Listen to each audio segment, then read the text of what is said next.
paragraph 1.1. Before you do that, General, do you have any knowledge how this letter would have ended up in the media on the 2nd of January? I have got no idea as to how. It's not from your office. As far as I To know, your no, knowledge. it's not from my office. Thank you. Thank you. Given the fact that the minister was instructing, not soliciting our views of the disbandment of the PKTT, I deemed it necessary to speak to the President about the issue. I spoke to the President on the 1st of February 2025. During this meeting,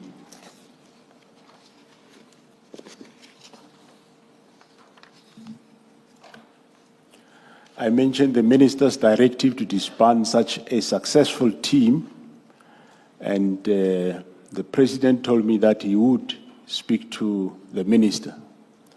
Of course, I didn't really require from the President to say whether I agree or not, but I did tell him that this team is being dissolved, reason unknown, and I said if ever it has to be done, it cannot even be done in this abrupt manner because I don't know what we are chasing. And that's when he says, no, he will speak to the Minister. Yes, then 1.1.2, you say at a later stage? At a later stage, the President did inform me that he did discuss the issue with the Minister. He did not inform me on what details they discussed.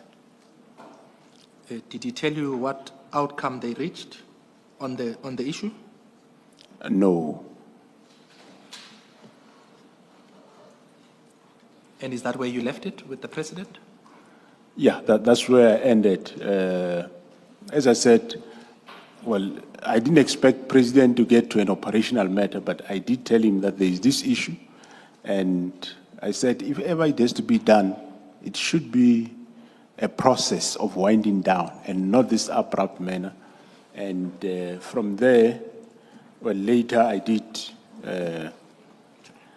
that's why later then I already, by that time I already submitted a report to the Minister, the one that was due on the 20th, where I described or I was explaining to the Minister that if you disband this team, this is the best way on the how part. And I described that it should be a wind down and it should be a phased out approach and not this abrupt. But still, as and when we meet, I kept on asking the Minister, but what is the reason for the disbandment of the team? I never really got a real reason as to why. Advocate Mutau. Yes. Just going back to the letter, General, it's on 375 in Masemola 2.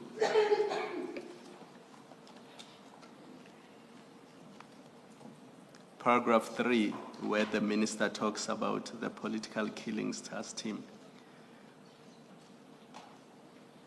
As far as you know, was the Minister aware as at 31 December 2024 that the mandate of the task team has been extended to Fort Hare and also the traditional leaders' killings? As far as you know, was the Minister aware that the mandate had been extended? I don't know. I wouldn't know who would have told him, but I just don't know whether he was aware. The reason I'm asking you that is because the Minister records in the letter that the key mandate was to stop, investigate, and resolve unresolved matters of politicians in the country, especially KwaZulu-Natal. But according to you, the mandate had been extended to deal with other issues. Yes, the mandate was extended to deal with the Fort Hare and later extended to Gauteng. But also, that founding paragraph that a directive was made to National Commissioner in 2019, I don't know that. This team was not established as a result of the Moerane Commission. The results of the report of Moerane Commission came out somewhere 2018, September. This team was already in place because of the matter. So there is no relationship between Moerane Commission and the establishment of the team, because the team was already there. I wouldn't know the linkage, how it came about. Thank you. And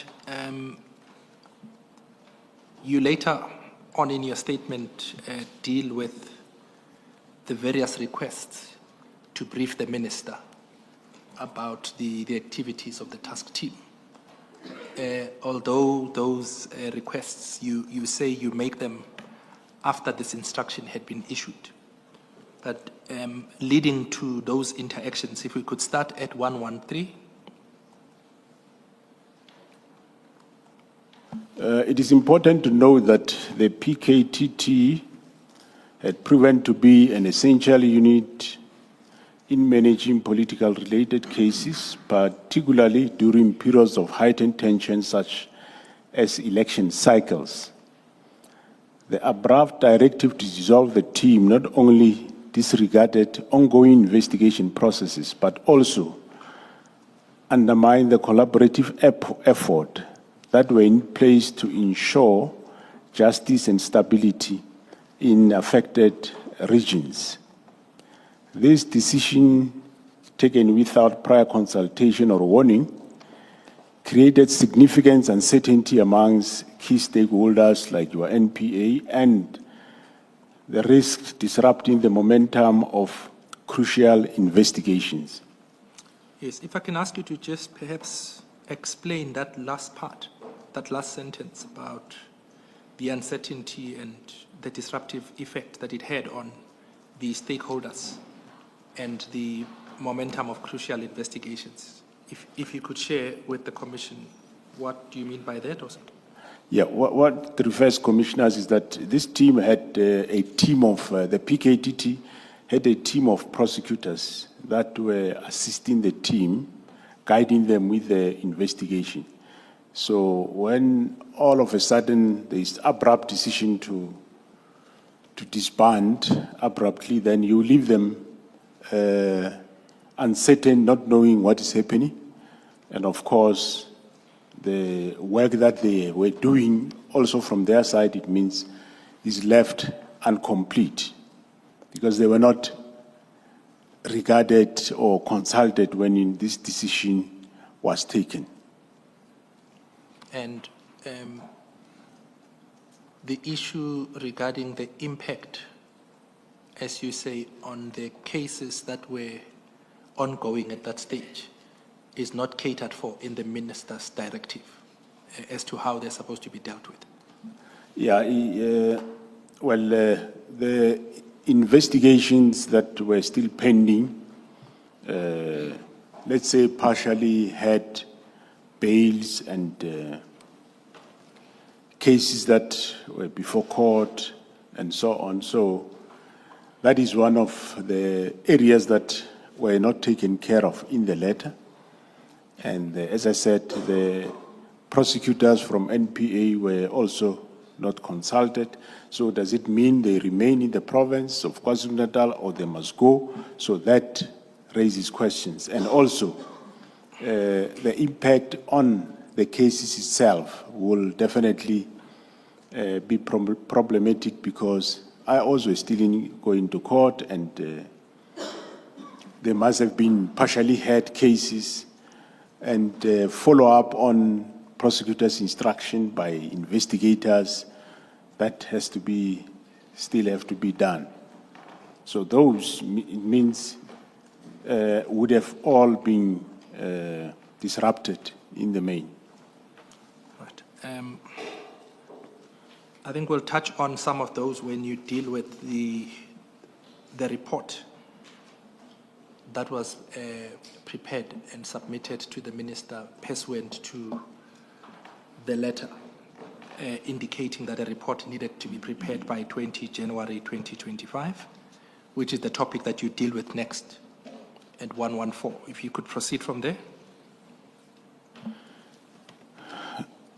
Since the letter required a report to be prepared by, progress report be prepared by 20th of January 2025, and given that I was still on leave up to 14 January 2025, I instructed a brigadier Letoko in my office to forward all those letters from the minister to all the deputies, including General Sibia, to instruct them to prepare the necessary reports.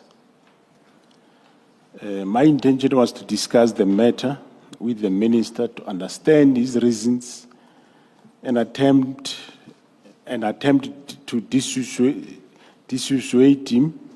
Yeah, to dissuade him.